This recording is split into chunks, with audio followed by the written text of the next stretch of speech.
नमस्कार दोस्तों, आप सबका हमारे YouTube चैनल पर स्वागत है।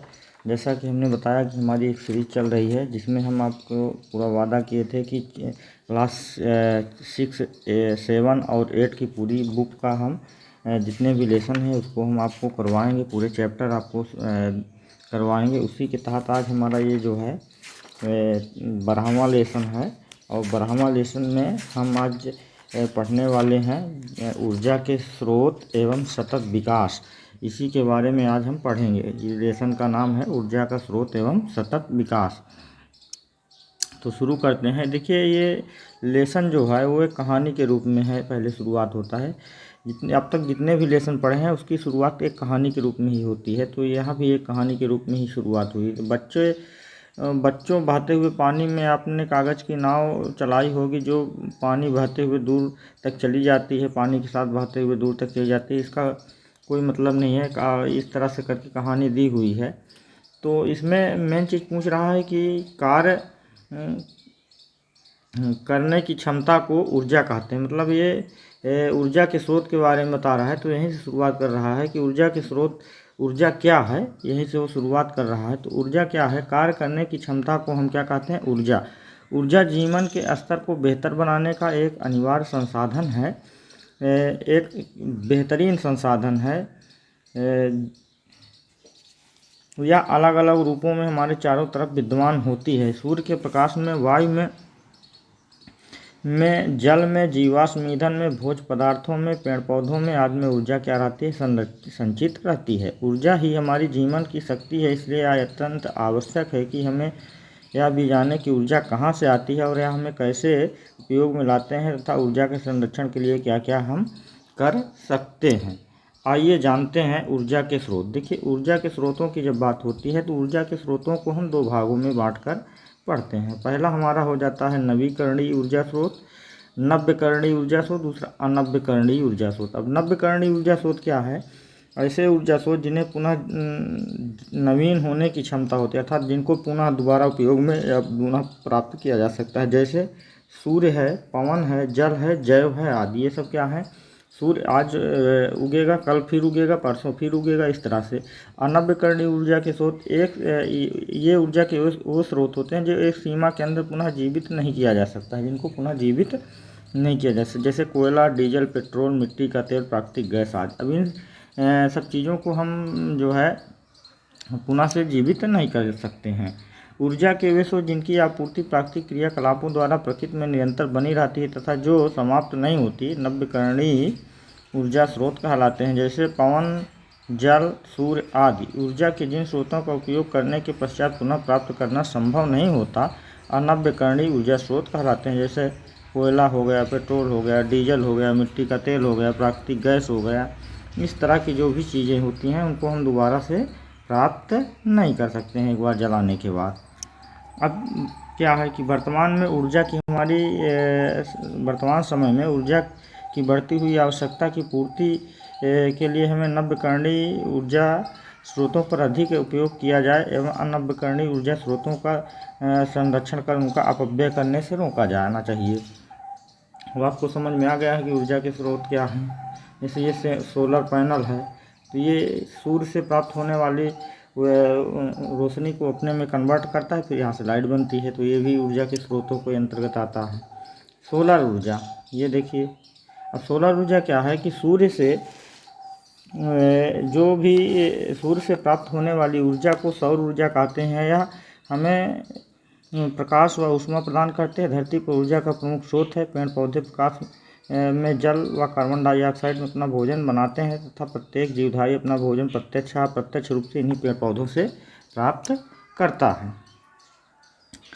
इसके अतिरिक्त सूर्य का उपयोग सौर विद्युत बनाने में किया जाता है। इसके अतिरिक्त आप देखते होंगे सोलर एनर्जी पावर प्लांट लगाए गए हैं, तो इनसे भी होता है। बड़े बड़े पावर प्लांट के माध्यम से हम करते हैं। खाना बनाने के लिए सोलर कुकर का प्रयोग करते हैं। ये देखिए, सोलर लालटेन भी यहाँ पे आपको दिख जाएगी। सोलर लालटेन है, तो इससे हम पंखा चलाते हैं, एसी चलाते हैं, इन सब चीज़ों का उपयोग करते हैं। सोलर कुकर है ये देखिए, सोलर कुकर है। सूर्य से आने वाली रोशनी को इसमें कन्वर्ट करके हम अपना खाना बना लेते हैं।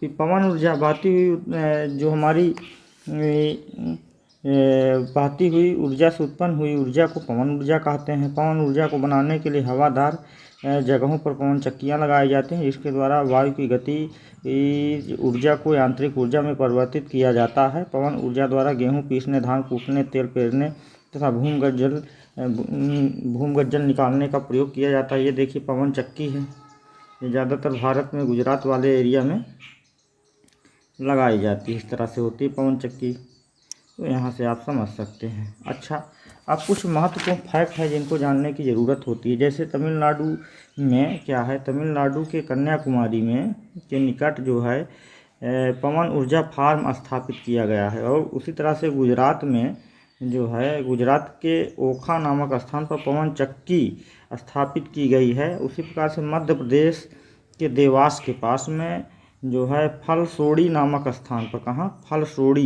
फलसोड़ी नामक स्थान पर पवन ऊर्जा संयंत्र स्थापित किया गया है। तो इससे भी हमको जो है बिजली प्राप्त होती है, ऊर्जा प्राप्त होती है। फिर आते हैं जल ऊर्जा पर।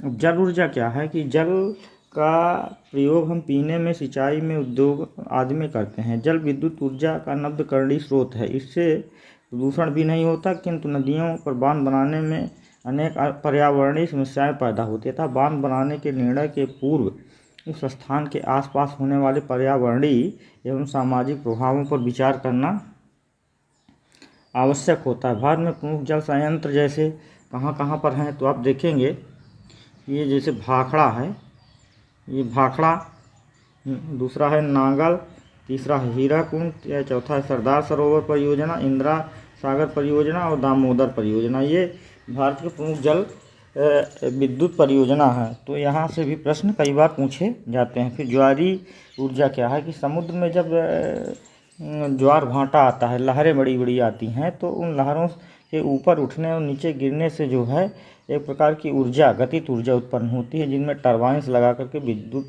उत्पादन किया जाता है, जिसे ज्वारी ऊर्जा कहते हैं।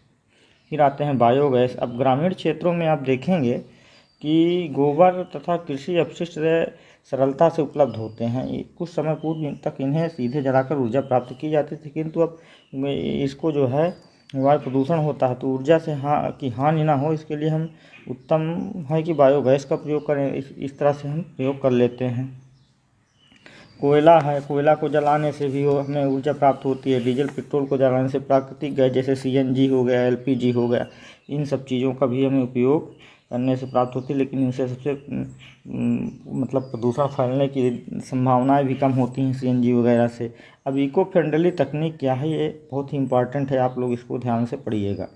इको फ्रेंडली तकनीक वो होती है कि पर्यावरण की सुरक्षा को ध्यान में रखकर तैयार की गई तकनीक को इको फ्रेंडली तकनीक कहते हैं। जैसे कारखानों की चिमनियों में धूम अवशोषक लगाना, ईंट भट्ठों की चिमनियों को ऊंचा करना, बैटरी चालित वाहनों का प्रयोग करना, कारखानों के आसपास पौधारोपण करना, यही सौर ऊर्जा तकनीकी का सबसे उत्तम उदाहरण है। इससे पर्यावरण को कोई नुकसान भी नहीं होता और हमारी आवश्यकताओं की पूर्ति हो जाती है। तो इस तरह से हम इको फ्रेंडली तकनीक का भी व्यापक स्तर पर प्रयोग कर सकते हैं। अब इसका क्या है कि आइए पर्यावरण के मित्र बने, तो ये हमको जो प्रदूषण फैलाने वाली चीज़ हैं, इन सबको हमको नहीं करना चाहिए। जैसे बैटरी युक्त वाहनों का प्रयोग करें, हम घरेलू बिजली इनमें सौर ऊर्जा का प्रयोग करें, घरों पर सोलर पैनल बनवाएं, आसपास से अधिक पौधारोपण करें, विभिन्न त्योहारों पर सादगीपूर्ण एवं स्वच्छतापूर्ण मतलब रहें, पॉलीथीन का कम प्रयोग करें। अब ऊर्जा संरक्षण